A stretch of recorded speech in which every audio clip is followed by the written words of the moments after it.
Hi,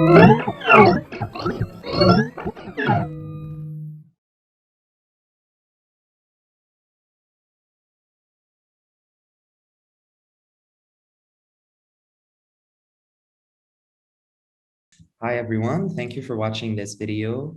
Hi, Ala. Hello, Edwin. Hello, everyone. I'm very happy that we're able to meet today.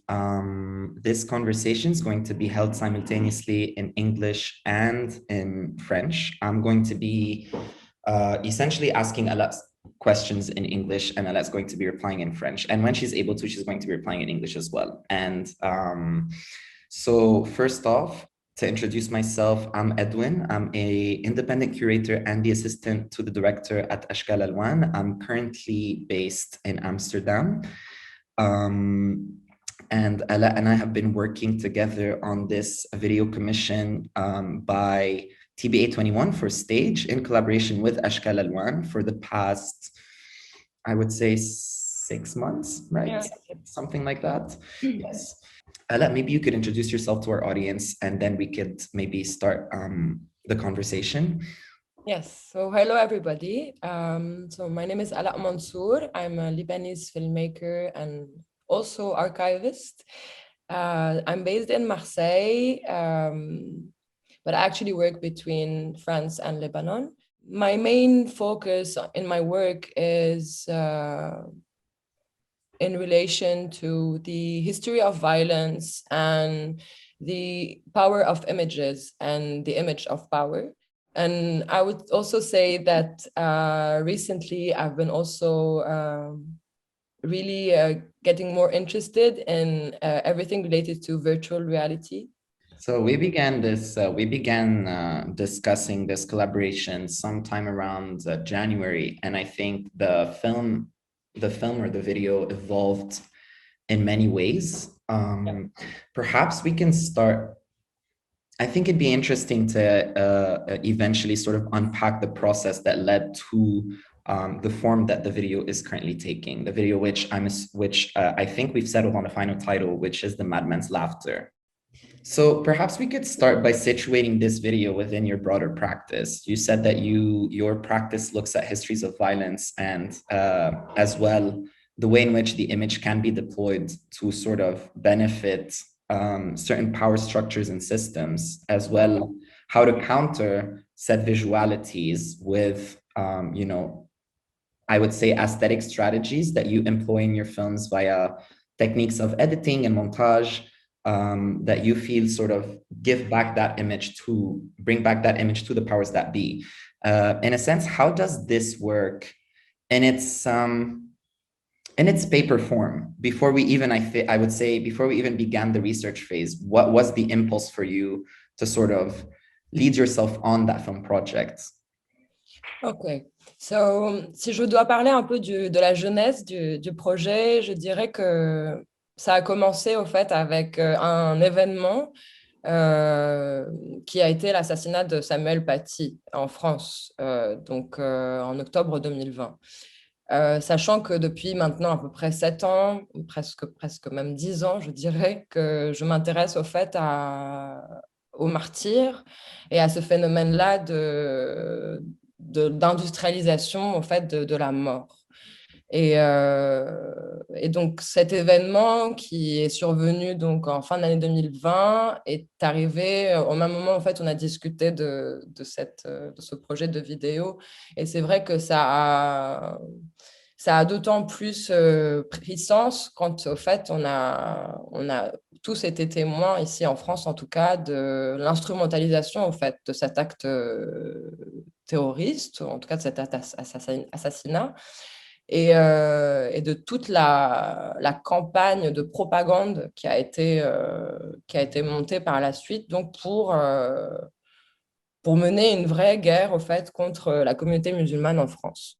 Perhaps you could let our viewers know a bit more about the assassination of Samuel Paty.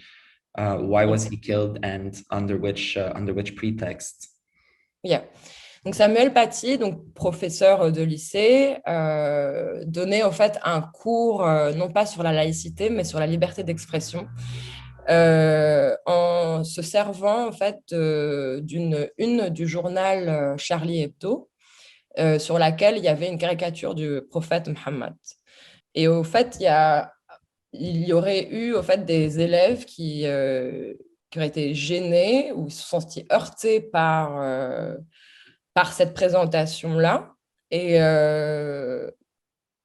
ce qui a abouti quelques jours plus tard, suite à son intervention, à sa mort, donc attentat. Mais donc, il a été décapité en pleine rue à Conflans-Sainte-Honorine à la sortie du lycée. Et, euh, et tout ça, au fait, est survenu aussi dans un contexte on va dire en France, de vouloir, une fois de plus, parler de l'islam de France et de la compatibilité de l'islam avec les valeurs de la République et les valeurs et les principes de la République.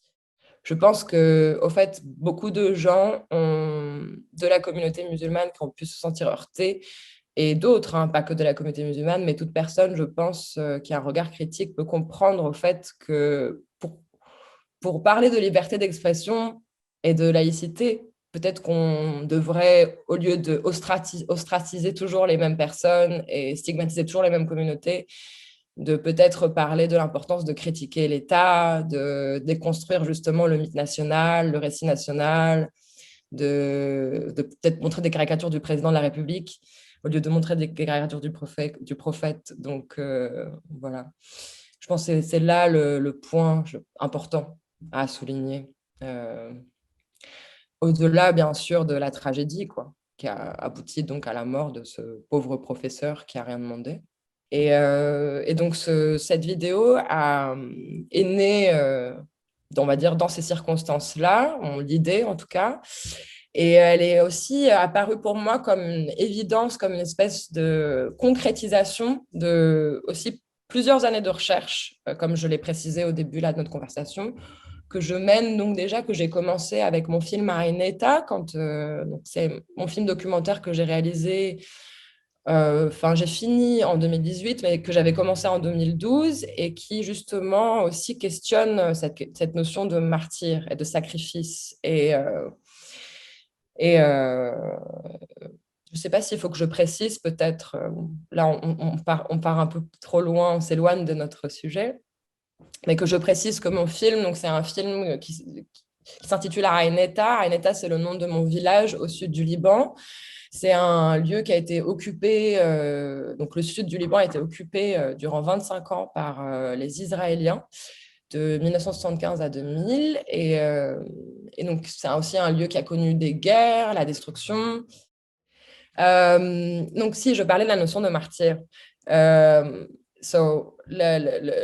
ce film, Ainetta, mon premier film, en fait, j'ai vraiment été amenée à m'intéresser davantage à ce qui fait qu'on désire autant la mort et qu'est-ce qui pousse de jeunes hommes à vraiment désirer cet absolu-là, qui est la mort. Et, euh, et donc, pour en venir à notre vidéo actuelle, ça a été comme du coup une sorte de chemin très fluide comme ça qui s'est développé quoi, au fil des années entre ce film et puis toutes les recherches qui ont eu lieu entre et ce travail de vidéo actuel. Qui est du coup un travail beaucoup plus spécifique, on va dire, beaucoup moins intimiste que mon documentaire à Aneta. Là, c'est un film, on va dire, beaucoup plus hybride qui fait appel à différents modes et régimes d'image, modes de narration et régimes d'image. Euh,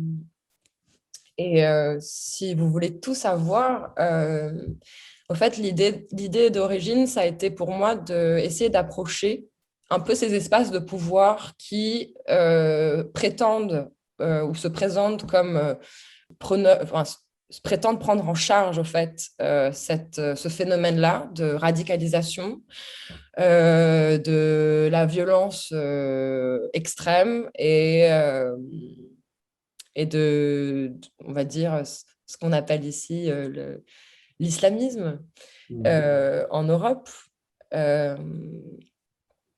Et donc,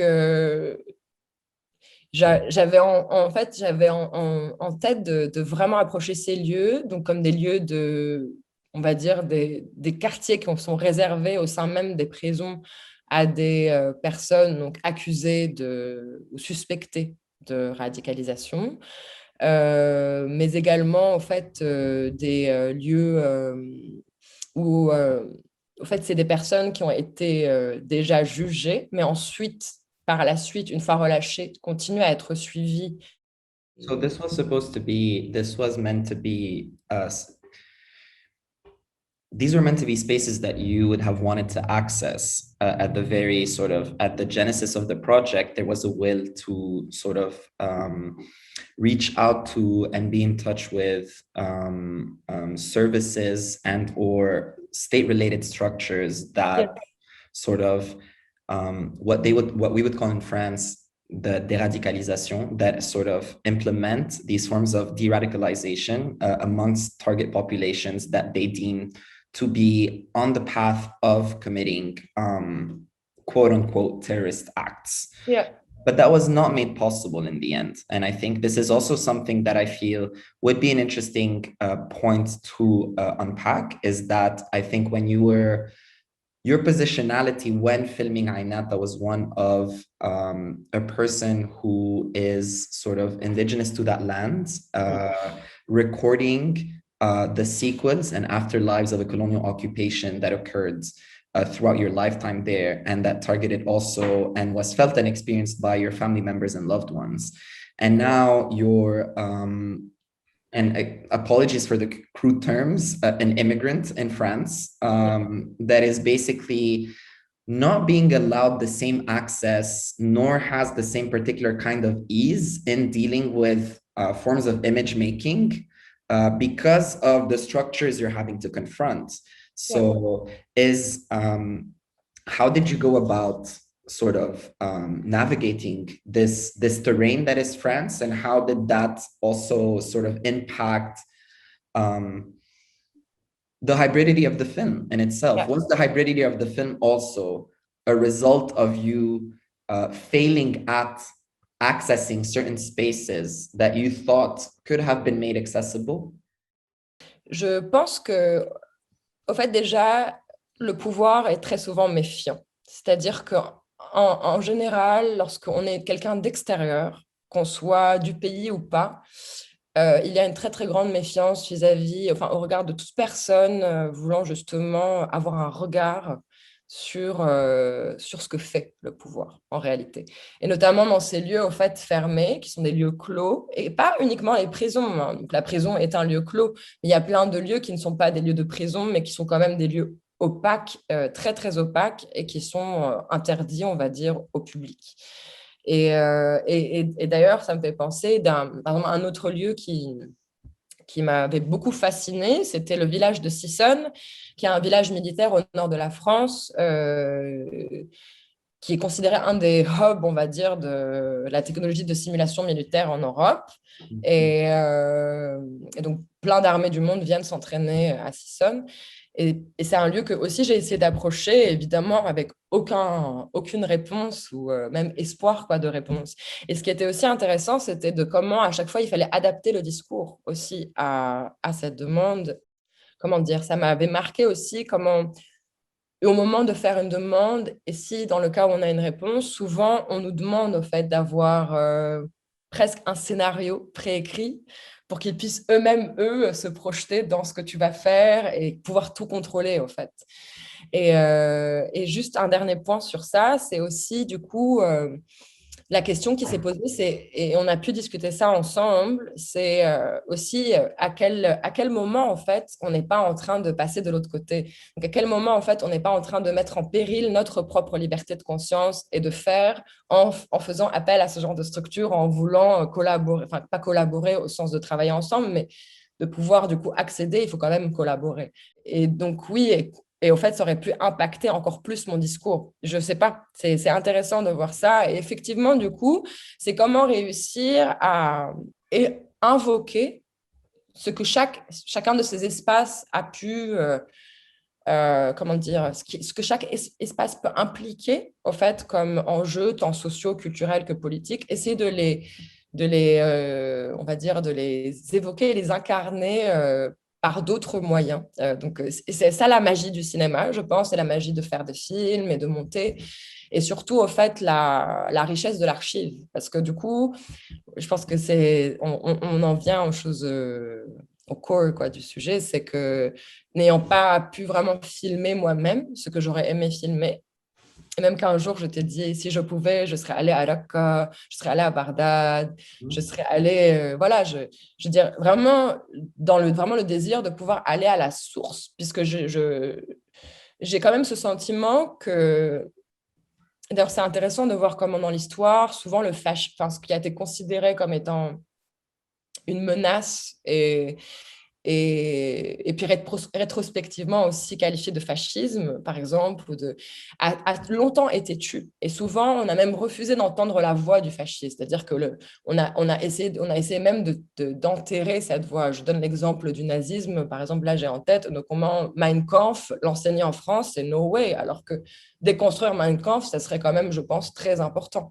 Et je dis ça pour parler de combien il était important pour moi d'essayer, et c'est chose que je n'ai pas encore réussi à faire, de pouvoir aller à cette source qui est ces jeunes, hommes, femmes, qui sont censés être l'incarnation quoi, de cet ennemi, ou l'essentialisation quoi, de cet ennemi qu'ils incarnent, et de pouvoir obtenir en fait leurs témoignages, entendre de leur propre voix, leur motivation, leur, enfin, vraiment presque des questions aussi très basiques quoi, que j'aurais aimé leur demander quoi, sur l'identité, leur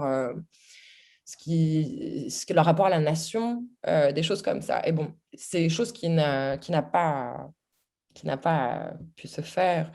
Et donc, c'est essayer du coup de plonger dans l'archive et dans ce que cette histoire, donc cette histoire du terrorisme et du counter-terrorism, et l'histoire au fait presque j'ai envie de dire de l'invention de l'ennemi, parce que c'est pas quelque chose, je veux dire, de récent. Je veux dire, on a toujours eu besoin ou la nécessité d'inventer un ennemi. Au fait, comment dire, cette constante dans l'ordre, on va dire, dominant depuis des décennies, voire des siècles. En fait, si on l'étudie de plus près, etc., en fait, on réalise que depuis toujours, euh, en fait, ce qu'on appelle le Military Entertainment Complex, donc c'est une espèce de duo quoi, du milieu du divertissement, de l'industrie du divertissement et de l'industrie militaire, qui ont toujours travaillé conjointement en fait pour tant à des fins en fait de propagande qu'à des fins d'entraînement, par exemple générer, comme aujourd'hui on le voit, des mondes virtuels pour que les soldats puissent s'entraîner dans des vraies conditions de guerre. Mais donc, comme aussi j'ai dit, de propagande. Et c'est très important, en fait, de parler, enfin, en tout cas, de souligner ça, parce que très vite, au fait, et je pense que c'est là où subsiste presque un malaise, ou le malaise. C'est ce lieu de la violence qui est la guerre, les invasions, la destruction, la mort, en somme, a été complètement presque, comment dire, désancré quoi, de son lieu. C'est-à-dire qu'on est dans une, une désensibilisation presque de la violence, mais de façon active, Yann. Donc, au fait, et c'est surtout aussi de percevoir quel impact ont pu avoir, en fait, ces nouvelles technologies. Parce que, donc, à l'époque, c'était Mickey Mouse qui faisait la propagande pour à l'armée américaine. Aujourd'hui, on est, au fait, dans des jeux vidéo, on est dans quelque chose qui est presque plus contrôlable, en fait, et qui est tellement liquide et tellement euh, dispersé comme ça que on n'a presque plus de mainmise dessus. Et moi, en tant que, par exemple, réalisatrice, artiste qui s'intéresse à l'archive, c'est des questions qui me préoccupent sur quelle sera l'archive de demain, de l'archive de cette destruction, l'archive de la guerre, l'archive de la mort. Est-ce qu'on ne va plus la voir, la mort? Est-ce qu'on ne va plus voir la destruction? Et ça en vient juste à parler d'une chose, si je me permets, même si on change un peu de sujet, mais pour parler, par exemple, aujourd'hui de la Palestine, qu'est-ce qui fait qu'aujourd'hui, enfin, en fait, on voit et on entend parler de la Palestine actuellement plus qu'il y a 6 mois? C'est qu'enfin, en fait, les images nous sont parvenues. Et c'est des images qui, avant l'arrivée des réseaux sociaux, etc., étaient des images réservées aux corps de médias. C'est eux qui produisaient ces images et décidaient de comment ils allaient montrer ces images et dans quel cadre. Et puis, bien sûr, c'était toujours des images, de toute façon, qui étaient filtrées, quoi. Là, on a un accès presque voilà, de quelque chose de brut qui nous parvient et qu'on ne peut pas, on peut pas nier. C'est-à-dire, une maison qui se fait détruire, c'est une maison qui se fait détruire. Elle est là. Et je dis ça parce que, du coup, quel serait notre futur si demain, ce monde ou cette violence-là, ce monde violent, ce monde de mort, est vidé de ces images? Vider de ces images dont je parle de sens de images matérielles. Hein. Je ne parle pas de vider de ces images, il y aura toujours des images, mais d'images matérielles. Matérielles dans le sens sur lesquelles on peut avoir un contrôle. And so speaking of the archive, I think there are different typologies of images that you feature in the Madman's Laughter, which do not include shot footage. So we're looking at found footage, but we're also looking at computer generated imagery. And maybe you could sort of unpack more your relationship to both these, to these different typologies of images and why you've deployed both. Comme j'ai mentionné juste avant. Donc, on va dire, le cadre quoi, de ce projet, donc c'est ce complexe ou ce duo de l'industrie militaire, l'industrie du divertissement. Et je veux dire, instinctivement, je suis allée vers le jeu vidéo. Et le jeu vidéo comme en fait un espace de militarisation, clairement. Non seulement de la militarisation de la pensée, mais aussi du regard et surtout de l'espace de la désensibilisation, j'ai envie de l'appeler. Et au fait, je me suis davantage intéressée à ce médium parce que déjà, il m'a permis de générer des personnages que je n'ai pas pu filmer. Et surtout d'explorer comment est représenté l'ennemi, et en l'occurrence l'ennemi musulman et arabe, au fait, dans ces jeux. Et c'était des jeux, bien sûr, soit conceptualisés par l'armée américaine ou bien par la suite rachetés par l'armée américaine, comme America's Army ou même, au fait, il y a un autre médium qui est le Virtual Battle Space, qui n'est pas un vrai jeu, mais qui est un programme de simulation qui permet, en fait, à chaque armée du monde de pouvoir générer, en fait, son scénario et de s'entraîner. Et ce qui était très intéressant, c'était et très vite, au fait, on le perçoit, c'est qu'en fait, il n'y a pas d'arabe dans America's Army, par exemple. Au fait, il y a ce qu'ils appellent les Middle Eastern. Ce que tu vois, c'est juste une caricature d'un pseudo combattant du Taliban. Et donc, j'ai été amenée à télécharger des personnages qui ont été spécifiquement créés pour représenter la guerre en Syrie et ce qu'ils appellent dans le jeu le conflit syrio-irakien. Et du coup, juste pour finir sur ce point-là, c'était aussi, juste pour l'anecdote, quoi, intéressant et fascinant en fait, de voir comment ils ont utilisé le même visage quasiment pour générer leur personnage et à chaque fois juste ils changeaient les vêtements de façon à ce qu'on puisse les différencier. C'était toujours le même visage. But this is what brought you to your interest also in sort of collecting all of these sort of typologies of faces that have been used or identified as being faces of a certain enemy. Yes. And yeah, maybe you could tell us more about that segment, that very striking segment in your film in which you sort of play around with the facial recognition mechanisms as well in order to generate, what were you looking to generate in terms of, stacking all of these images of, I would say, potential state enemies or potential terrorists, which are all, I mean, and it bears no repeating, racialized, all belong to racialized individuals. Within the eyes of the state, within the eyes of, I would say, Western states that engage in or under the umbrella of the global war on terror.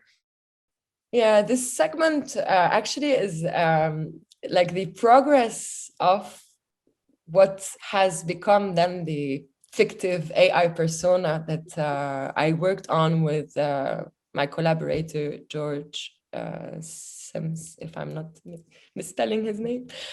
Yeah, because this is actually a very important point. Thank you for reminding me, Edwin. J'ai essayé de m'intéresser à l'intelligence artificielle, déjà parce que c'est un instrument aujourd'hui qui est utilisé pour nous contrôler, nous ficher, nous catégoriser et donc pour nous dominer, quoi. Et c'était très intéressant, en fait, en réalisant ce travail, donc de générer un personnage fictif qui serait la représentation de l'ennemi universel. Et pour information, donc pour générer un personnage de cette envergure, donc pour qu'une machine puisse être amenée à pouvoir générer un personnage, il faut collecter à l'avance des milliers d'images. Et à ce moment-là, au fait, je me suis retrouvée un peu à me mettre à la place d'une personne qui serait soit raciste, soit une personne, en tout cas, en position de force, quoi, et chercher avec des termes qui vont à l'encontre même de ma propre, on va dire, éthique, pour obtenir des visages types d'hommes arabes ou considérés comme tels, quoi, d'hommes arabes ou musulmans. Donc, j'étais amenée à chercher comme ça, et c'est à partir de on va dire, ce corps d'image qu'est né ce personnage qu'on ne aperçoit qu'à la fin de la vidéo, on va dire vraiment, parce que donc il y a une séquence entière dédiée. And that character, in a way, becomes a sort of, it's an abstraction. It's not that you're actually looking to Exactly. sort of type the perfect image of the, yeah, I think the ethics behind that exercise lies in its sort of subversion and sort of abstracting completely based on random imagery, and to sort of also perhaps, to sort of, I think, expose how racial algorithms and forms of artificial intelligence can also take on a random, even though it's entirely structured on certain racial analytics, but racial and racist analytics, but how randomness can sort of also end up creating and morphing certain types of people that end up being cast as, X or Y. En faisant ce travail, j'ai été amenée vraiment à explorer plein aussi de datasets, donc des bases de données préexistantes, notamment une base qui m'a beaucoup marquée parce que c'était une base de données qui a été générée pour que l'algorithme puisse détecter la violence dans l'image. Et c'est vrai que c'est quelque chose qui est assez fascinant en vrai, mais ce qui était très fascinant, c'est que dans cette base de données, qui est séparée en deux, donc on a des images de violence et des images de non-violence, c'était très intéressant de voir comment dans la base d'images de violence, il n'y avait pas d'images de guerre, ni des images de destruction. C'était des images de disputes ou des images on va dire, oui, de confrontation corps à corps, quoi.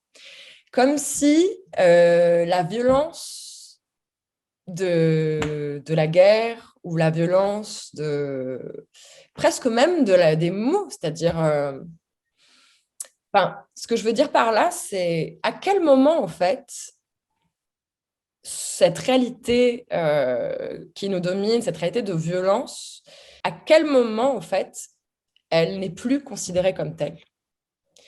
À quel moment, en fait, elle est normalisée? À quel moment, du coup, est-ce que l'algorithme, si je lui montre une photo, je ne sais pas moi, de, je sais pas moi, d'un immeuble détruit, est-ce qu'il va me dire, il va savoir me dire si c'est des images de violence ou Mm. pas? Je ne sais pas, c'est une grande question.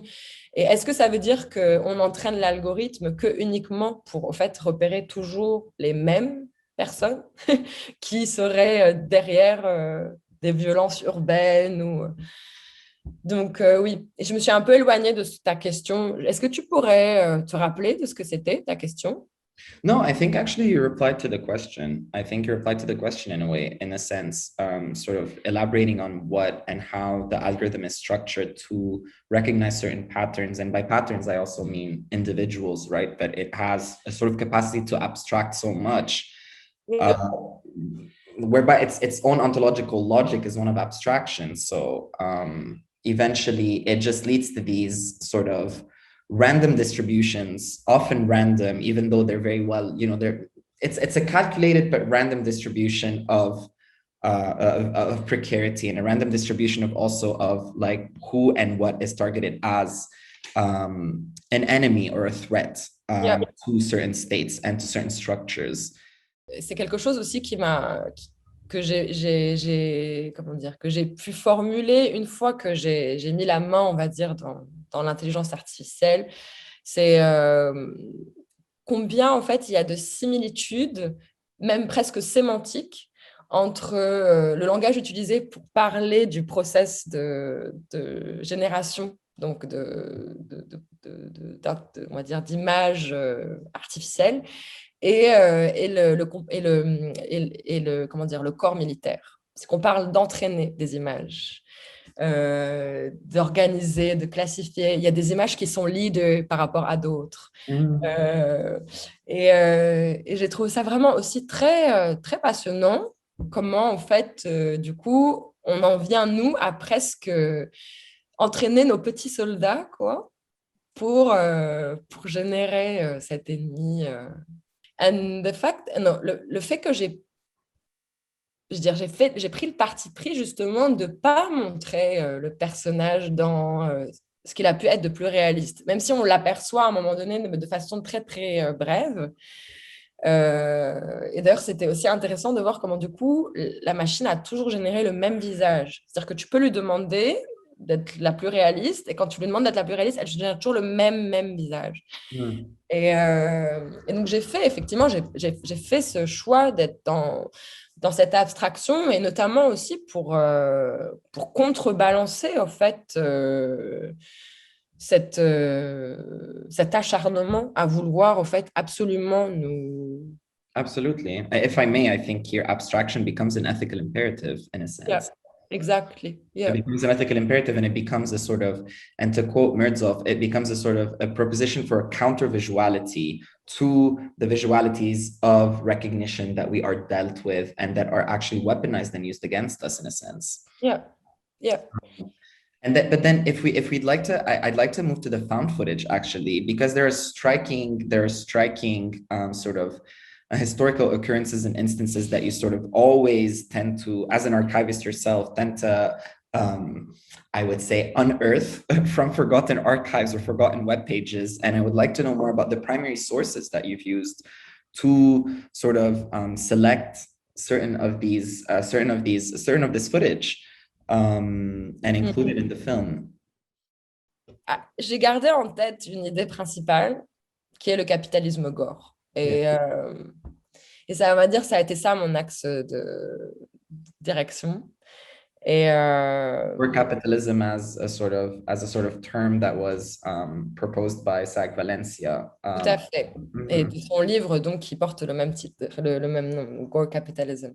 Et au fait, l'idée, c'était de vraiment essayer de chercher ce qui pourrait être les artefacts quoi, de ce capitalisme gore, ou on va dire aussi le néolibéralisme sauvage, hein, c'est-à-dire que c'est des choses qui sont de toute façon intertwined, hein, elles sont entremêlées.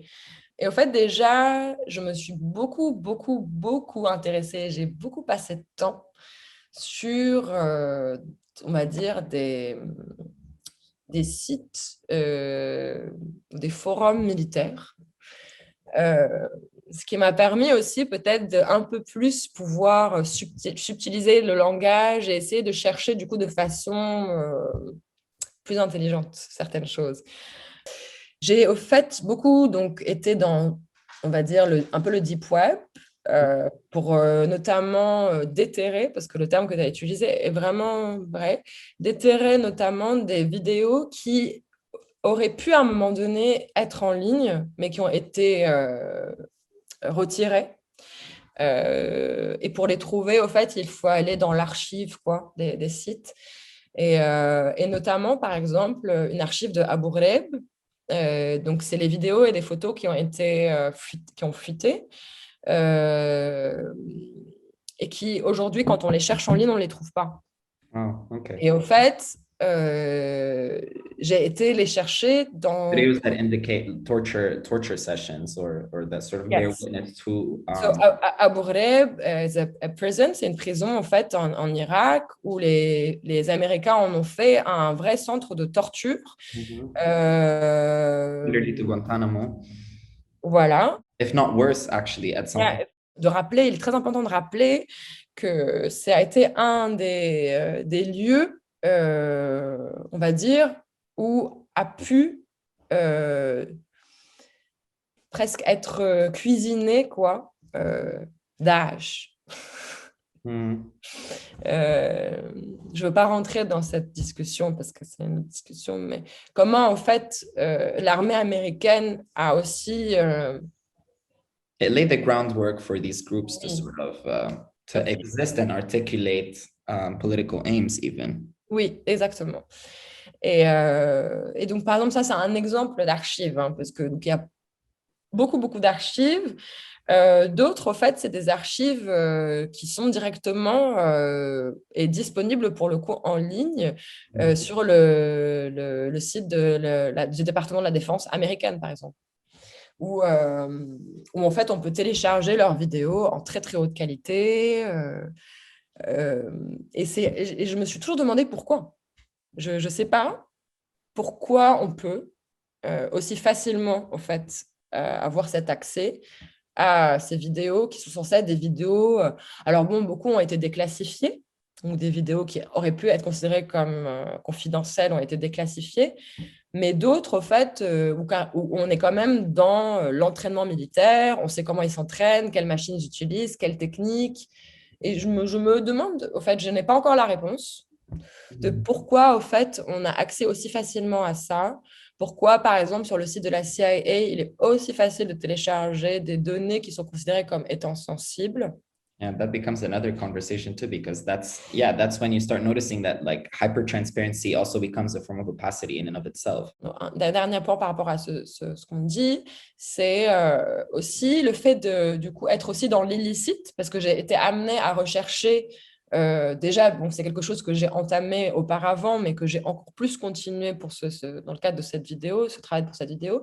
En fait, j'ai été sur les sites de groupes djihadistes, qu'on appelle islamistes, etc. Et pour télécharger, en fait, des vidéos, tout simplement, de propagande islamiste, djihadiste. Et, euh, et en fait, en le faisant, j'avais un peu la boule au ventre parce que le contexte actuel en France est très inquiétant et qui justement pourrait, au fait, peut-être dans le futur, mettre en péril ce genre de travaux parce que si vraiment sont appliquées les lois qui sont aujourd'hui en cours de discussion, demain, il sera très facile, au fait, au service de renseignement de pouvoir lever l'anonymat d'une adresse IP pour savoir qui est la personne qui a été chercher telle information sur Internet. Yes. et du coup être considéré comme terroriste ou intéressé par une activité terroriste. Ce qui est complètement, je veux dire, absurde. Parce qu'on sait très bien aujourd'hui que même les journalistes d'investigation, pour qu'ils puissent obtenir des informations, bah, ils mettent les mains, on va dire, dans le cambouis, comme on dit. Ils mettent les mains dans ce qu'on n'aime pas. Because yes, I do agree. I've been following up on that on these sort of developments, and it is quite disquieting also what the French state now considers to be a threatening and or suspicious activity online, right? It even includes, I mean, Islamophobia has been so institutionalized and systemicized, but within the logic of lawmaking in France, that I think it is not only about sort of hanging out in jihadi or, you know, radical Islamist circles that gets you. I mean, and I use these terms also in between quotations, right? I mean, we all have our critiques also of the ways in which these terms get deployed, but just to make conversation go smoother. But also, I think it's also important to mention that I think even practicing one's own faith, one's Islamic faith in France, and using certain, I'd say, platforms online that have strictly religious purposes, right? Such as, you know, accessing certain prayers, certain audiobooks, certain video tutorials that have to do with one's sort of like Muslim lifestyle, right? Which is very much ingrained in the everyday of any person who has a religious faith. Even that has become sort of flagged as suspicious activity. Tout à fait, tout à fait. Et c'est là aussi, on peut peut-être en discuter, de se sentir comme une espèce de menace permanente. Dans tout ce qu'on fait, au fait, on est perçu et on s'auto-perçoit du coup, toujours, presque que ça crée de la paranoïa en fait. On se perçoit et on est perçu comme une menace permanente et du coup, on est en conséquence, aussi par conséquence, une cible permanente. C'est ça aussi, dans tout ce qu'on fait. Et même quand on ne fait pas. C'est aussi intéressant de voir que, je veux dire, même quand, par exemple, il y a eu l'attentat contre Samuel Paty, ce n'est pas tous les musulmans qui ont assassiné Samuel Paty. Et pourtant, on demande aux musulmans de faire le mea culpa. Donc, c'est intéressant, quoi. Et juste, ça me fait aussi, juste pour continuer sur ces images, donc ces recherches illicites, ou considérées comme telles, et ben, ce que j'ai fait, du coup, c'est que, comme déjà, je ne pouvais pas les montrer comme telles, et de toute façon, c'est des images qui sont très dures. Il ne faut pas croire que quand des chercheurs, donc il y a des chercheurs qui font des recherches plus académiques, donc ils vont être amenés à lire des choses. Moi aussi, je fais des recherches qui sont de l'ordre visuel, donc je suis amenée à voir et écouter des choses. Et au fait, c'est des images qui nous affectent et nous impactent. Il ne faut pas croire que moi, je me prends un plaisir à, du coup, regarder ces images. Mais néanmoins, je pense qu'il est très important de les voir, ces images. Et notamment parce qu'on nous interdit de les voir. Je veux dire, et les voir pas pour les normaliser. Je ne dis pas qu'il faut qu'elles puissent... bien sûr, c'est très important que ces productions-là, et toute production qui est au fait... j'ai envie de dire, nuit à l'humanité, quoi. Moi, je pars du principe qu'on est des citoyens universels. Je veux dire, quand Daesh tue, au fait, ou quand l'armée américaine tue, pour moi, ils sont à pied d'égalité. Peut-être on va être amené à parler de ça, de cette hiérarchisation-là de la violence. Et qu'est-ce qui fait que la violence est considérée comme terroriste et quand est-ce qu'elle l'est plus Mais ce que je voulais dire, juste pour finir sur ce point d'image illicite, c'est que du coup, comme je ne pouvais pas les montrer comme telles, j'ai utilisé, donc j'ai exporté ces vidéos en images fixes et je les ai intégrées à mon modèle que j'ai entraîné pour générer mon personnage généré par l'intelligence artificielle. Donc, en fait, tout ce qu'on ne voit pas est contenu dans cet espace latent généré par l'intelligence artificielle. Et d'ailleurs, il y a aussi un passage dans la vidéo où je parle de ça, de qui regarde et surtout de qui nous protège de ces images et pour qui. Il y en a contre qui et pour qui protège de qui et pour qui. Yeah. Who's keeping us from bearing witness and who's doing the looking at us? Exactly. Yeah. I think this is a good point to sort of maybe conclude our conversation with. And we'll let everyone else judge for themselves what they think of this proposition and of the Madman's Laughter, which I'm very excited to have made available to audiences also, because it's been such an invigorating process, engaging in these conversations for the past 6 months. It reminds one of why, also curatorial and artistic work can be intertwined in that way, when engaging in this, sort of these rich forms of exchange and dialogue.